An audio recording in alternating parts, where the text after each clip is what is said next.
दोस्तों, उत्तर प्रदेश पुलिस द्वारा उपनिरीक्षक गोपनीय यानी स्टेनोग्राफर, सहायक उपनिरीक्षक लिपिक और सहायक उपनिरीक्षक लेखा यानी एलडीसी की वैकेंसी निकाली गई है। विज्ञप्ति आप देख सकते हैं 20 दिसंबर की है। क्लिक करेंगे तो पीडीएफ ऐसी खुल जाएगी। इसमें आप देख सकते हैं तीनों पोस्टों के लिए वैकेंसी प्लस उनका वेतन मेंशन है। स्टेनोग्राफर के लिए 4200 ग्रेड पे रखा गया है, जबकि एलडीसी नॉर्मल और लेखा के लिए 2800 ग्रेड पे रखा गया है।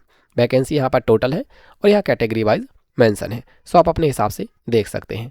आपका सवाल होगा कि अप्लाई कौन कर सकता है, तो सबसे पहले अप्लाई करने के लिए आपका इंडियन सिटीजन होना जरूरी है। फ़र्क नहीं पड़ता कि आप यूपी से हैं या नहीं, आप इंडियन सिटीजन हैं, यू कैन अप्लाई। ठीक है, तो अगर आप राजस्थान से हैं, छत्तीसगढ़ से हैं, एमपी से हैं, कहीं से ही बने रहो, आप अप्लाई कर सकते हो। ठीक है, अब आपका दूसरा सवाल होगा कि फ़ीस कितनी लगी, तो नॉर्मल चाहे वो यूपी के जनरल हों या अदर स्टेट के, सबके लिए कितनी है 500। बाकी रिजर्व कैटेगरी वालों के लिए ये 400 रुपये। ठीक है, आगे चलें। एज क्वालिफिकेशन, तो क्वालिफिकेशन इन्होंने रखी है कैटेगरी वाइज कि पोस्ट कौन सी, उसकी क्वालिफिकेशन कैसी। देखो, अगर उपनिरीक्षक गोपनीय यानी स्टेनोग्राफर के लिए अप्लाई करते हो तो ग्रेजुएशन चाहिए, टाइपिंग स्पीड हिंदी की 25, वो भी इनस्क्रिप्ट कीबोर्ड पे, और अंग्रेजी की 30 वर्ड पीएम। साथ ही साथ चूंकि स्टेनोग्राफर के लिए अप्लाई कर रहे हैं तो आपके पास 80 word PM stenography Hindi speed होनी चाहिए। ठीक है, स्किल टेस्ट होगा, उससे आपको क्वालिफाई माना जाएगा। साथ ही साथ आपके पास एक कंप्यूटर डिप्लोमा होना चाहिए। हालांकि इन्होंने मेंशन करा है नाइलेट वाला, लेकिन साथ ही साथ इन्होंने कहा है कि उनके समकक्ष भी हो सकता है। ठीक है, जरूरी नहीं कि सब लोग नाइलेट से ही करें, बट आप समकक्ष भी कर सकते हैं। उस चीज़ को आगे इन्होंने मेंशन करा है, वो मैं आपको बताता हूँ थोड़ी देर से। दूसरा, एलडीसी दोनों समान है, graduation typing speed plus computer diploma. ठीक है, तो आप ये देख सकते हैं। अब सवाल ये पैदा होगा कि मेरे पास नाइलेट नहीं तो क्या मैं अप्लाई नहीं कर सकता? कर सकते हो। देखो आगे मेंशन है कि डोइक नाइलेट के ओ लेवल प्लस उसके समकक्ष, इस सर्टिफिकेट सर्कुलर के द्वारा इन्होंने मेंशन करा है कि कौन कौन इसके हम समकक्ष मान लेंगे। अगर आपके पास ये नहीं है तो इसके समकक्ष हम किसको मानते हैं। पेज नंबर 22 पे जाइए,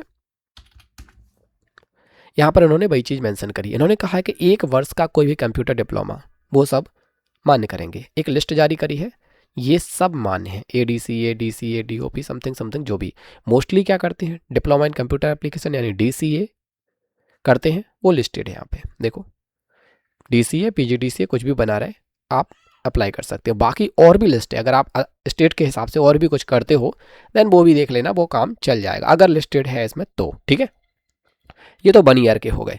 अब अगर आपने 3 ईयर डिग्री करी है देन ऑल्सो एप्लीकेबल, वो देख लो यहाँ पे मेंशन है ये चीज़ें। ठीक है, तो इन्होंने कहा है कि इनमें लिस्टेड कोई भी चीज़ें वो आप समकक्ष मान सकते हैं। ठीक है, वापस आते हैं।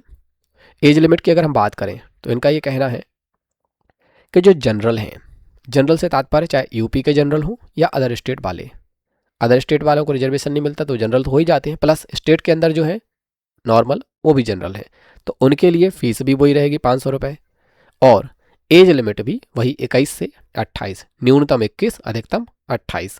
बाकी जो रिजर्व हैं उनके लिए according to condition age relaxation मिल सकता है। ठीक है, तो ये सारी चीज़ें आप हो गई क्लियर। अब बाकी जो फिटनेस होती है बेसिक जो लगना चाहिए, ऐसा नहीं कि यार नाटे रखे एकदम से और उस टाइप के भर्ती हो गए, तो एक स्टैंडर्ड फॉर्मेट, हाइट इतनी होनी चाहिए, ये सब चीज़ें। वैसा ज़्यादा दौड़ भाग नहीं होगी, पर एक लगना चाहिए कि हाँ साहब आप नाटू नहीं हो एकदम से, है ना। वजन एकदम पता चला कि 20 किलो ही वजन है ना, तो फिर वो भी एक अजीब सी चीज़ है। तो एक स्टैंडर्ड फॉर्मेट होगा, वो आपका फिजिकल होगा, डॉक्यूमेंट चेक होगा, वो सब चीज़ें होंगी। ठीक है, अब स्किल टेस्ट होगा, रिटर्न होगा। रिटर्न का इन्होंने यहाँ पे वो चीज़ दे दी है कि आपका किस तरीके से होगा, ये रहे कंप्यूटर, ये सब चीज़ें। मैं कहूँ कि अभी भाई जो 23 का था ना वो ख़त्म नहीं हुआ है। देखो अभी इनका ना डॉक्यूमेंट वेरिफिकेशन होना है। ठीक है, अभी वो ख़त्म नहीं हुआ है, स्किल भी होना है इनका। तो अगर आप इस बारे में शॉर्ट लिस्ट नहीं हो पाए ना, इसको अप्लाई कर दो और जुट जाओ तरीके से। ठीक है, अभी आपका ताज़ा अध्ययन है, उसको आप बूस्ट दे सकते हो। क्लियर है, चलो जी आगे बढ़ें। तो यहाँ पर ये रिटर्न हो गया, इसके बाद ना स्किल आएगा। स्किल के लिए क्या होगा, डॉक्यूमेंट वेरिफिकेशन, उसके बाद स्किल। डॉक्यूमेंट वेरिफिकेशन में तो वही चीज़ जो वो बोले हैं कि आपके डॉक्यूमेंट देख लेंगे, फिजिकल फिटनेस देख लेंगे। फिजिकल फिटनेस देखो क्यों, मैंने कहा ना यार वो नाटू बाटू टाइप से ना रहो। देखो पुरुष के लिए इतनी ऊंचाई होनी चाहिए, सीना इतना होना चाहिए, लगना चाहिए कि हाँ ठीक है यार खड़े हो गए लेवल में तो ठीक ठाक। ठीक है, तो ये उनका स्टैंडर्ड है। ऐसा नहीं कि हम दौड़ करा रहे 4-6 किलोमीटर, वो नहीं है यहाँ पर। नॉर्मल सा वो है कि आप लुकआउट में लगो। ठीक है, सो ये वो चीज़ है। उसके बाद आपका होगा स्किल। अगर इन रिटर्न क्वालिफाई कर लिया, डॉक्यूमेंट और फिजिकल में फिट हो गए, देन आपको बुलाएंगे कंप्यूटर टाइपिंग और स्टेनो स्किल टेस्ट के लिए। सो वही है कि आप अगर स्टेनो होंगे तो टाइपिंग के साथ स्टेनो भी देना है, और अगर आप केवल एलडीसी हैं तो टाइपिंग दे करके आपका काम हो जाएगा, ठीक है। और जैसा कि उन्होंने पहले ही मेंशन कर दिया, 80 वर्ड पीएम की स्पीड होगी, इंस्क्रिप्ट पर टाइपिंग होगी, तो उस हिसाब से आपका स्किल टेस्ट होगा। मैंने सारी चीज़ें यहाँ पर क्लियर कर दी हैं, तो मुझे लगता है कि आपको जो है ना सारी जानकारी मिल गई होगी। लेकिन फिर भी अगर कोई क्वेरी हो तो कमेंट कर सकते हैं। और अब देख लीजिए कि आपको अप्लाई किसके लिए करना है, स्टेनोग्राफर, एलडीसी नॉर्मल या LDC account. Choice is your. मिलेंगे एक नए वीडियो में। Thanks for watching, thanks for being here.